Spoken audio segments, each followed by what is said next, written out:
വിവാഹം ഇത്രയും പ്രൈവറ്റ് ആക്കിയത് ഇതുപോലെ പബ്ലിക്കിലേക്ക് ഇറങ്ങി വരാനാണെന്ന് ആരും വിചാരിച്ചിട്ടുണ്ടാകില്ല. വിവാഹത്തിലുപരി അത് കഴിഞ്ഞ് സംഭവിച്ച കാര്യങ്ങളാണ് സോഷ്യൽ മീഡിയയിൽ ഇപ്പോൾ വൈറൽ. 2026 ഫെബ്രുവരി 26-ന് ഉദയ്പൂരിൽ വെച്ചായിരുന്നു രശ്മിക മന്ദാന വിജയ് ദേവരകൊണ്ട വിരോഷ് വെഡ്ഡിംഗ്. അതിനുശേഷം അവർ ഇൻസ്റ്റ കത്തിച്ചു എന്ന് തന്നെ വേണം പറയാൻ. വിരാട് കോഹ്ലിയുടെ ഈ ഒരു ഫോട്ടോയെ മറികടന്ന് ഇൻസ്റ്റയിൽ ഏഷ്യയിൽ തന്നെ ഏറ്റവും കൂടുതൽ ലൈക്ക് കിട്ടിയ ഫോട്ടോ രശ്മികയുടെ ഈ ഒരു പോസ്റ്റാണ്. ഞാൻ എൻ്റെ ഹസ്ബൻഡിനെ നിങ്ങൾക്കായി പരിചയപ്പെടുത്തുന്നു എന്നായിരുന്നു ക്യാപ്ഷൻ. അടുത്ത സുഹൃത്തുക്കളും കുടുംബാംഗങ്ങളുമായിരുന്നു ഈ ഒരു ആഡംബര വിവാഹത്തിൽ പങ്കെടുത്തത്. നോ മൊബൈൽ പോളിസിയും ബാധകമായിരുന്നു. വിവാഹശേഷം ഇരുവരും നേരെ പോയത് പ്രധാനമന്ത്രി ശ്രീ നരേന്ദ്രമോദിയെ കാണാനായിരുന്നു. അദ്ദേഹത്തെ മാത്രമല്ല തൊട്ടുപുറകെ ഹോം മിനിസ്റ്റർ അമിത്ഷായും കണ്ടു എന്നുള്ളതാണ്.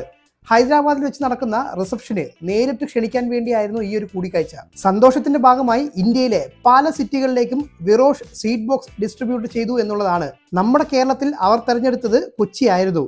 അതുപോലെ പല ക്ഷേത്രങ്ങളിലും അന്നദാനം നടത്തി എന്നുള്ളതാണ്. വിശ്വാസികളായതുകൊണ്ട് തന്നെ രണ്ടുപേരും ആദ്യം പോയത് തിരുപ്പതി തിരുമല ക്ഷേത്രത്തിലേക്കായിരുന്നു. പ്രാർത്ഥനയ്ക്ക് ശേഷവും ക്ഷേത്രത്തിന് സമീപത്ത് വെച്ച് ഭക്തർക്ക് മധുരം വിതരണം ചെയ്തു. മാർച്ച് 2-ന് ഇരുവരും പോയത് വിജയ് ദേവരകൊണ്ടയുടെ തുമ്മൻപേട്ട ഗ്രാമത്തിലേക്കായിരുന്നു.